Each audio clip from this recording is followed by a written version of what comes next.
Mesdames et messieurs, 30 ans du ministère chrétien du combat spirituel, il importe de revisiter l'histoire, de remonter au faible commencement de l'œuvre accomplie par Papa et Maman Olangi pour que nous puissions voir et réaliser davantage ce que ce Dieu a fait à travers ce parcours de combattant qui a eu un impact décisif sur des milliers de vies à travers le monde. Pour jeter un regard rétrospectif sur la marche de ce ministère, nous recevons pour vous dans ce numéro spécial des festivités 30 ans du ministère chrétien du combat spirituel, l'un des responsables d'un siège européen, je dirais français, de la Fondation Olangi Osho, le siège de Rennes en France. Donc, c'est Papa Jean-Marc Wembo. Lui, il a commencé justement à prier avec les parents avant même que le ministère chrétien du combat spirituel ne commence. Il était déjà là lorsqu'on parlait encore de la vie comblée. Papa Jean-Marc, shalom. Shalom, Papa Christophe. Merci d'être venu à Kinshasa. Merci beaucoup. Pour les festivités des 30 ans. Ça valait vraiment la peine de venir à Kinshasa pour ces festivités? Ça valait plus que la peine. Ça valait plus que la peine de venir parce que lorsqu'on a commencé ce ministère, vraiment, Maman Olangi avait reçu la révélation. Mais comme nous étions en train de suivre, on se disait, vraiment, est-ce que nous irons jusqu'à 5 ans? Pendant qu'on nous donnait, ils ne feront pas 2 ans, ils ne feront pas 3 ans, ils ne feront pas 5 ans. Mais Maman Olangi nous disait, ce ministère sera international. Moi, je me disais toujours, est-ce que ce ministère pourra résister déjà ici au Zaïre à cette époque-là? Mais Maman Olangi avait déjà la révélation et Dieu lui avait parlé que son ministère sera international. Aujourd'hui que nous avons 30 ans, vraiment ça valait plus que la peine. Donc je ne dis pas ça valait la peine, mais ça valait plus que la peine. Alors quand les parents arrivent à Kinshasa, de Lubumbashi, c'est vous qui les accueillez ici à Kinshasa. Retracez-nous un peu cette étape-là. Oui, cette étape-là, nous avons commencé avec la vie comblée. Bon, d'abord pas la vie comblée. Maman, dès qu'elle est arrivée, il nous a amenés, comme Papa Paul David le disait le dimanche, chez Maman Angèle, à Kimyanga, plus précisément à Ozone. Et c'est là que Maman Olangi nous a amenés et c'est là que nous avons commencé nos premières délivrances chez Maman Angèle. Vraiment, à cette époque-là, on ne savait pas qu'un jour le ministère va naître, c'était en 84. Pour ceux qui ne vous connaissent pas, Papa Jean-Marc Wembo, quel lien de famille avez-vous avec Papa et Maman Olangi? Bon, comme vous l'avez demandé, oui, c'est important, n'est-ce pas? Oui, nous sommes cousins germains. Ok. Voilà. Ok, allez-y. Et nous sommes, le lien que nous avons tissé avec maman, c'est plus que cousin germain. Oui. Donc, il ne m'appelait pas cousin, mais il m'appelait son frère. Ok. Et tout le monde savait que j'étais vraiment son frère propre de sang. Et donc, vous commencez timidement avec la vie comblée, oui? Oui, oui, nous étions là. Et moi, j'étais même modérateur dans la vie comblée. On faisait des veillées. Waouh. Je modérais déjà à l'époque. J'avais encore 17 ans. 17 ans. Ouais. Ouais. Mais qui vous l'a appris? Oui, parce que Maman Olangi, quand elle est venue au village pour enterrer notre oncle, Monsieur l'abbé. Monsieur l'abbé Kaïnda. Kaïnda. Nous nous sommes rencontrés à Lodja et nous avons fait chemin ensemble avec le défunt. Et nous sommes allés l'enterrer à Katakukombe. Et c'est par là que Maman Olangi nous a appris le renouveau charismatique. Et quand j'ai appris cette prière-là, je sentais l'onction en moi que quand je suis revenu au séminaire, parce que en passant, je suis parti au petit séminaire pour être prêtre. Wow. Et quand je suis revenu au petit séminaire, nous avons amené ce feu-là de renouveau charismatique. Voilà, de renouveau charismatique. Et on sortait la nuit pour aller prier dans la chapelle. Et ça bougeait même la chapelle. Il y a même parfois les statues qui tombaient. Et les abbés, d'elles-mêmes. Oui, et les abbés nous ont interdit. Ils nous ont dit, la prochaine fois, on vous renvoie du petit séminaire. C'est comme ça que ce feu-là a été éteint, ce jour-là. Et c'est après, quand je suis venu à Kinshasa, et les papa et maman Olangi m'ont trouvé à Kinshasa, c'est alors que j'ai recommencé encore la vie de prière, malgré qu'il y a eu la vie de hauts et de bas. Pionnier du ministère, vous l'avez si bien dit. Qu'est-ce que ce Dieu a fait de substantiel dans votre vie? Oh, Dieu a fait beaucoup de choses parce que moi, j'ai été intronisé pour être chef de famille. Un jour, j'ai témoigné aux orateurs, Maman Olangi était là, je le disais, je dis, comme je suis là, Maman Olangi, si on était encore dans la coutume, je suis son chef. On m'avait établi chef de famille. Et tout le monde me respectait, même maman Koulout, il m'appelle toujours papa, jusqu'à aujourd'hui. Parce que j'avais été intronisé. Et grâce à Dieu... Vous aviez quel âge quand on vous a intronisé? J'avais l'âge de 5-6 ans. 5-6 ans. Vous avez encore le film de cette intronisation? J'ai encore le film. Ça s'est passé comment? Ça s'est passé, monsieur l'abbé avait acheté une vache. Nous sommes allés avec un grand camion, monsieur l'abbé Kainda, que vous connaissez. Nous sommes allés à Katakokombe avec un grand camion et il a laissé beaucoup d'argent. Et les chefs coutumiers sont venus, ils me portaient aux épaules. Avant de me porter aux épaules, ils m'ont fait habiller une poule. Ils m'ont fait mettre une poule aux hanches. Ils m'ont dessiné un peu comme féticheur. Et puis après, quand ils m'ont mis la poule, j'ai pleuré. La poule vivante? La poule vivante. Vous avez pleuré pourquoi? J'ai pleuré parce que je ne peux pas supporter une poule vivante qui... Et puis après, ils ont enlevé. Mais spirituellement, déjà, la poule était dans moi. Et c'est comme ça qu'on m'a donné l'argent. Monsieur l'abbé envoyait l'argent, je jetais et les gens ramassaient du matin jusqu'au soir. Mon intronisation. À 5 ans? À 5 ans. Et toutes les choses que la personne que j'avais remplacée, pour qui on m'a intronisé, parce que c'est lui qui était le chef de famille, tout ce qu'il a vécu, c'est ce que moi aussi j'ai vécu. Alors dites-nous, qu'est-ce que vous avez vécu? Ce que j'ai vécu, c'est quoi? Lui, il n'a jamais eu... il s'est marié avec une femme qui avait un enfant et il n'a jamais eu d'enfant. Et moi aussi, comme j'ai été intronisé à sa place, donc je devais aller au petit séminaire. C'est-à-dire déjà, c'est la chasteté. Donc je ne peux pas me marier, je ne peux pas avoir des enfants. Et en plus de cela, à chaque fois, parfois je venais, même une fois je suis venu ici pour dire à papa et maman que j'ai trouvé une femme et cette femme-là avait aussi une fille. Et papa me disait toujours, Jean-Marc, toi, tu ne t'es jamais marié, tu n'as jamais eu d'enfant. Mais vous savez, quand les liens sont très forts, si vraiment vous ne prenez pas conscience et vous ne mettez pas Jésus-Christ au centre de votre vie. Mais après, Dieu a agi, je me suis quand même marié, même si je n'ai pas encore d'enfant. Dieu m'a promis, j'en aurai, parce que les gens vont poser des questions. Et Dieu m'a promis, j'en aurai.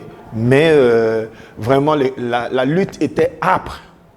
Pourquoi? Parce que je ne devais pas me marier. Mais aujourd'hui, Dieu m'a marié avec... On imagine qu'avec tout ce lourd bagage maléfique là, ça n'a pas été facile votre marche au ministère. Il y a eu trop de hauts et de bas. Oui, il y a eu trop de hauts et de bas. C'est comme ça qu'un chef coutumier ne peut pas rester avec une femme. C'est comme ça que, en prenant des fiancés, comme nous dévoilons... Vous en avez eu combien? Une dizaine? Non, au moins 6. Je ne veux pas avoir de honte à le dire, oui. Parce que je l'ai toujours témoigné pour dire au JCC qu'il faut faire très attention, parce que si on ne prend pas au sérieux sa vie, on peut aujourd'hui servir, on peut avoir l'onction, mais à un moment donné, le diable va vous dévier, parce que si vous n'avez pas encore eu la révélation de votre vie, c'est très compliqué vraiment de se retrouver pour entrer sur le chemin du Seigneur Jésus-Christ. Et donc, à quel moment, finalement, la délivrance se matérialise par rapport à ces lourds héritages que vous aviez dans votre marche avec le Seigneur? Déjà, avant d'aller en Europe, je me posais une question, mais pourquoi moi, je ne peux pas traverser même ici, à Brazzaville?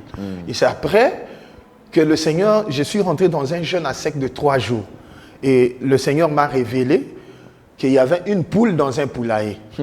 Et puis, dans cette poulailler, c'était une poule blanche. Dans ces poulaillers-là, la poule ne pouvait pas sortir. Et c'est le matin, quand je me réveille, le Seigneur me dit, la poule qu'on t'avait portée, on t'avait fait porter depuis l'âge de 5 ans, c'est cette poule-là, c'est toi.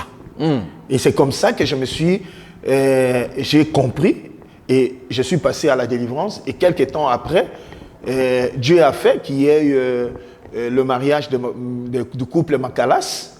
Et même après la délivrance, il y a eu des combats pour traverser ne fût-ce que Brazzaville.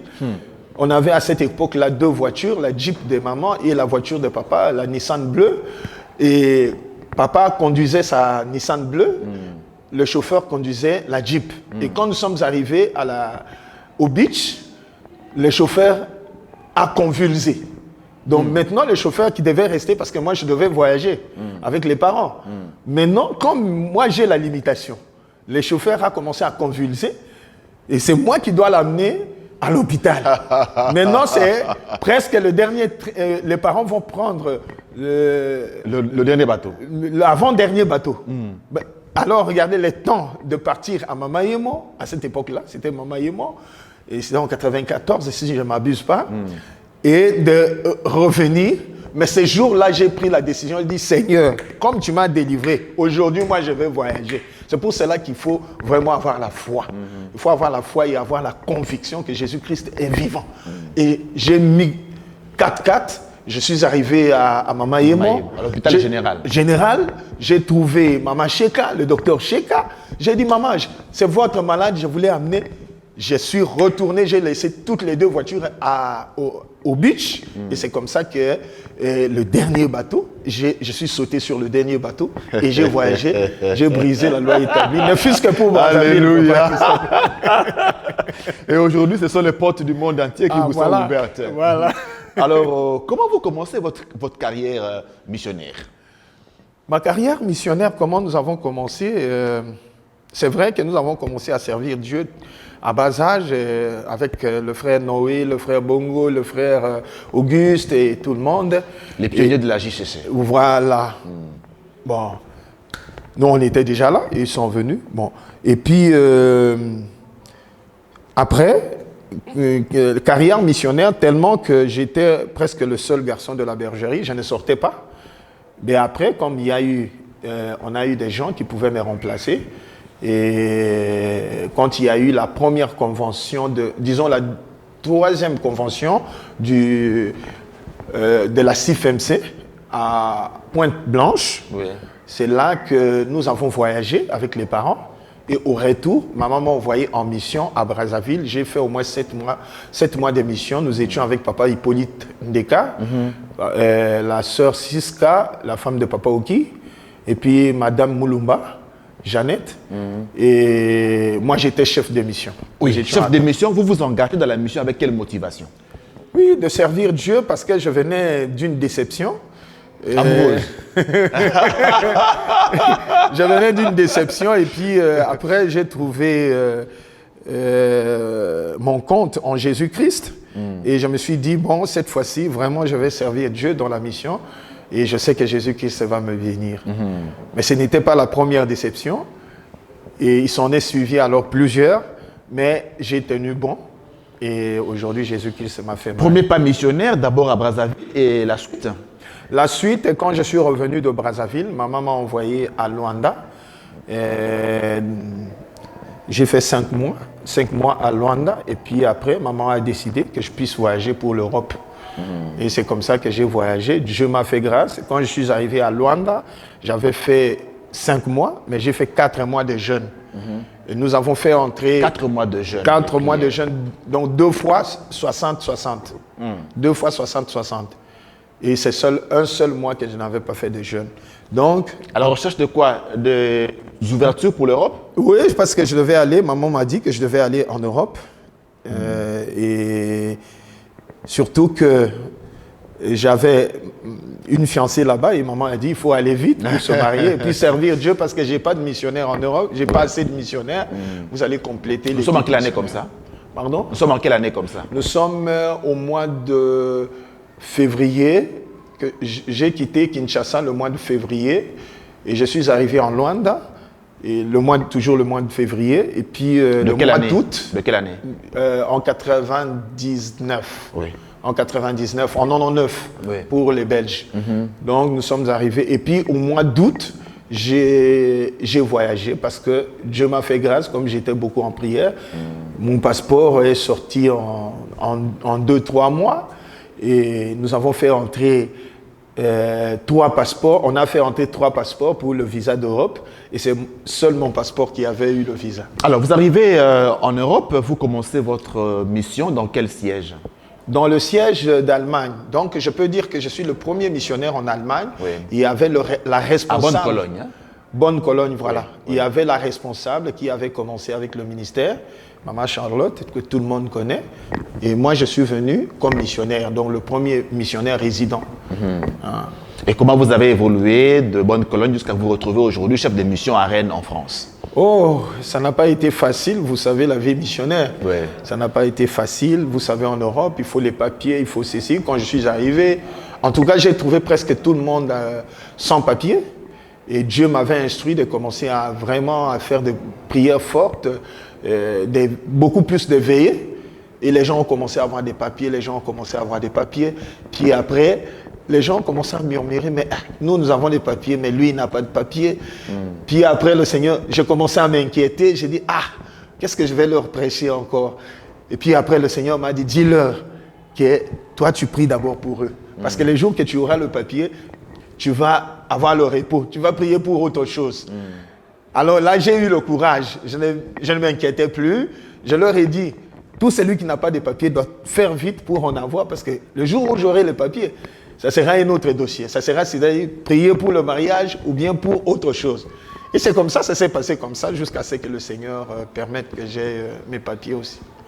Papa Jean-Marc, chef de mission Fondation Olangi Osho au siège de Rennes en France, comment votre siège s'est préparé par rapport à ces festivités de 30 ans? Le siège était vraiment dans l'enthousiasme, sauf que après le report des assises du mois d'août, cela a fait qu'en Europe, comme les gens prennent les congés, ils ne pouvaient pas changer. Vous savez, avec la situation avec la Covid, il n'y a pas assez de gens. Et toute entreprise qui a son personnel fait tout pour planifier les congés, même une année avant, même 6 mois avant.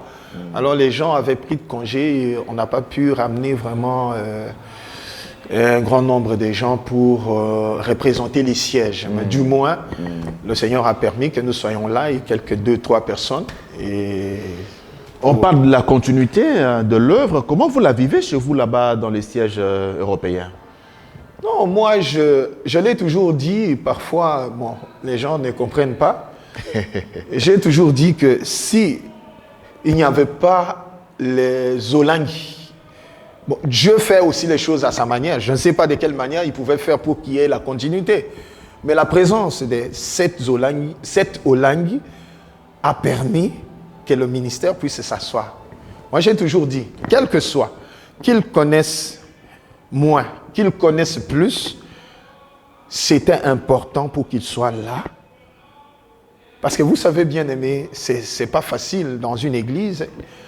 Et tel peut dire, c'est moi qui étais avec maman, c'est moi qui étais ceci, que moi. Mais la présence des enfants a fait que vraiment le ministère puisse se maintenir même à travers le monde entier. Et nous rendons gloire à Dieu pour cela. Parce que ce n'est pas en vain que maman priait aussi pour ses enfants. C'est pour qu'il y ait aussi la continuité. On sait que l'Europe, le continent, le vieux continent a été frappé de plein fouet par la pandémie de Covid-19.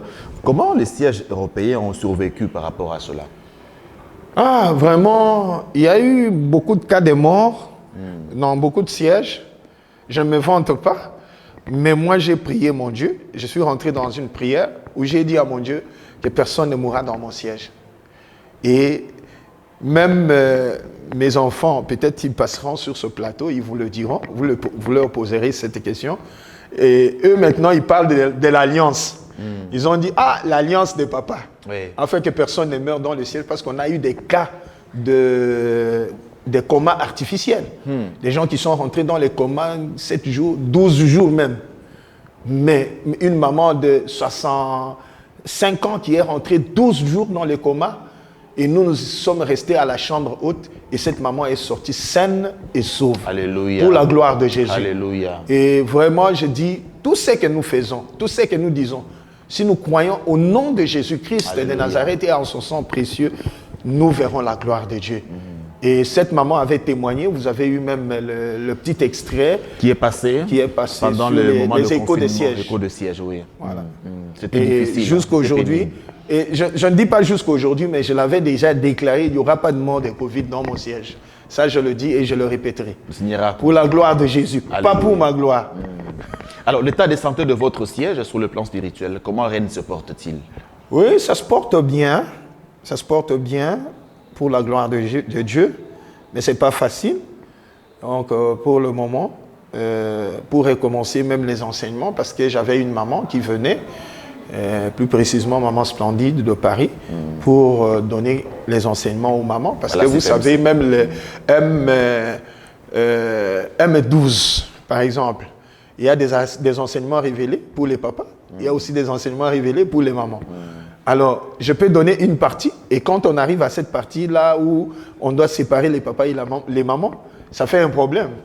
Et c'est comme ça que il y a des mamans qui venaient de Paris pour aider dans ces sens-là, mais avec la Covid, ça n'a pas facilité les choses. Jusqu'à présent, nous n'avons pas encore recommencé, mais Dieu aidant, je pense que ça ira. Papa Jean-Marc, vous venez donc à Kinshasa pour les festivités des 30 ans. Vous l'avez dit, la délégation est assez réduite.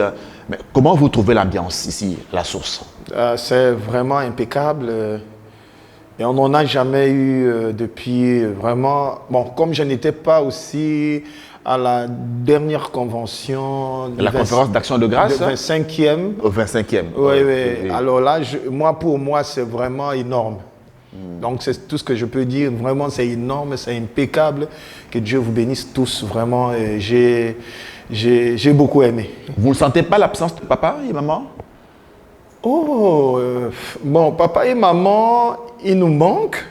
Mais comme la servante de Dieu l'a dit, il m'a fait une révélation pour dire que Rachel pleurait pour ses enfants. Et pourtant, Rachel était déjà décédée, mais la Bible disait quoi? Rachel pleure pour ses enfants. C'est pour dire que même s'ils ne sont pas là, mais avec la continuité, vraiment, nous sentons que c'est bon. Le thème de la 13e convention, aimes-tu Dieu? Vous êtes retrouvé dans ce thème-là? Oui, bien sûr, je me suis retrouvé, papa. De quelle manière? Oui, parce que là, j'ai compris que aimer Dieu, c'est vraiment mettre les commandements de Dieu en pratique, au fait. Parce qu'aujourd'hui, les chrétiens, nous sommes devenus vraiment des amorphes. Nous sommes devenus, je ne sais pas, il y a beaucoup de qualificatifs qui ne sont pas bons. Je ne sais pas si je peux appeler chrétien. Parce que Jésus-Christ a dit, allez et faites de toutes les nations mes disciples. Et puis en plus de cela, nous nous disons chrétiens, mais nous ne mettons pas en pratique la parole de Dieu. C'est ce qui fait que nous n'aimons pas Dieu.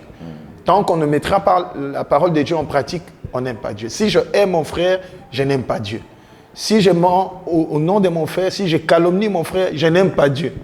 Donc, si nous exécutons les commandements de l'Écriture et la parole de Dieu, c'est là que ça va prouver que nous aimons Dieu. Papa Jean-Marc Ouembo, chef de mission Fondation Lingui Osho, siège de Rennes en France, comment voyez-vous l'avenir de ce ministère à partir de ce 30e anniversaire?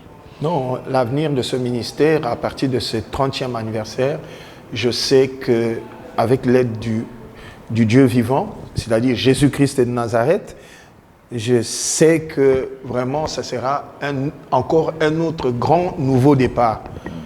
Ça sera encore un autre grand nouveau départ, mais tout ce que je sais est que nous devons nous tenir la main dans la main pour que ce grand départ soit une réussite totale. 4 ans après le départ de nos parents, on a senti beaucoup de secousses, hein? Oui, à gauche et à droite. Qu'est-ce qu'on doit faire tous ensemble pour qu'on tienne la barque fermement? Oui, tout ce que nous devons faire ensemble, c'est être dans l'unité, dans la communion fraternelle et en exécutant les instructions divines et les instructions de la vision pour que nous puissions marcher ensemble. Parce que 2 personnes ne peuvent pas marcher ensemble sans en être convenues. Donc moi, je suis sûr que si nous mettons nos intérêts de côté et nous mettons l'intérêt de Jésus-Christ en avant, nous allons tous réussir. Vraiment, en gros, c'est ça. D'abord, l'intérêt de Jésus-Christ, parce que dans l'intérêt de Jésus-Christ, chacun de nous va se retrouver. C'est ce qui est important. Papa Jean-Marc, vous êtes parmi les responsables de siège de la Fondation Lingui Osho en Europe. Je voudrais que vous puissiez, en guise de conclusion, adresser un message particulier aux chrétiens combattants de l'Europe par rapport à ces 30 ans. Oui, par rapport à ces 30 ans, ce que j'adresserai comme message aux bien-aimés combattants et combattantes du ministère chrétien du combat spirituel en Europe, ce que je leur demanderai, c'est vraiment de se souvenir de l'alliance que les parents ont faite et de marcher selon la vision, et parce qu'ils nous ont laissé vraiment une richesse immense. Et si nous marchons selon les pas des parents, parce que Dieu a dit à Moïse, tu marcheras selon les... Et Dieu a dit à Josué, je m'excuse, a dit à Josué, tu marcheras selon les instructions que Moïse, mon serviteur, t'avait prescrites. Tu ne t'en détourneras ni à gauche, ni à droite. C'est-à-dire, nous devons vraiment garder la ligne droite pour observer les instructions que nous avons reçues des parents. Et je sais que nous irons de l'avant. Oui, c'est vrai que Dieu nous donnera encore des révélations. Bon, pas des révélations, qu'est-ce que je veux dire? Dieu nous donnera encore amènera encore d'autres recommandations. Mais en cela, oui, en cela, nous devons rester à l'intérieur des instructions que nous avons reçues des parents. Et par là, je sais que les sièges d'Europe iront de l'avant parce que ce que je demanderais aussi, pour les sièges d'Europe, les parents, du vivant des parents, ils avaient demandé qu'il y ait une rotation des missionnaires en Europe. C'est vrai que c'est difficile parce qu'il faut qu'un missionnaire soit... disons, quand on est en Europe, on doit avoir une adresse. Mais du moins, on pouvait commencer à faire ces rotations-là. Le missionnaire qui est à Rennes peut aller, par exemple, à Grenoble pendant peut-être 2 mois. Et le missionnaire qui est à Grenoble peut aller à Lyon pendant 2 mois. Et moi, je pense avec ces rotations-là, et puis beaucoup plus aussi, avoir... soit chaque mois une réunion de tous les missionnaires d'Europe. Tous les missionnaires d'Europe vont dire, bon, ce mois, nous serons par exemple en Allemagne, à Bonne-Cologne. Et tous les missionnaires viennent. Du moins pour ceux qui n'auront pas de problème pour traverser et pour arriver à Bonne-Cologne. Et par là, je pense que dans cette unité-là, dans cette communion-là, même s'il y a des problèmes, je sais que Dieu aidant, nous vaincrons. Merci, Papa Jean-Marc Wembo. Nous retenons amour, unité, communion pour faire avancer de manière sortable les sièges de la Fondation Langui Wosho d'Europe. Ouais. Merci encore d'avoir répondu à nos questions.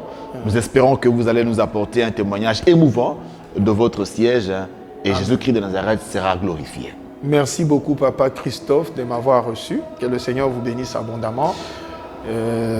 À très bientôt. À très bientôt. À Shalom, très bientôt shalom. également à vous qui nous avez suivis de partout à travers le monde. Que Dieu vous bénisse. On se retrouve pour un autre numéro de votre émission spéciale Festivité 30 ans du ministère chrétien du combat spirituel. Soyez bénis au nom de Jésus-Christ. Amen. Amen.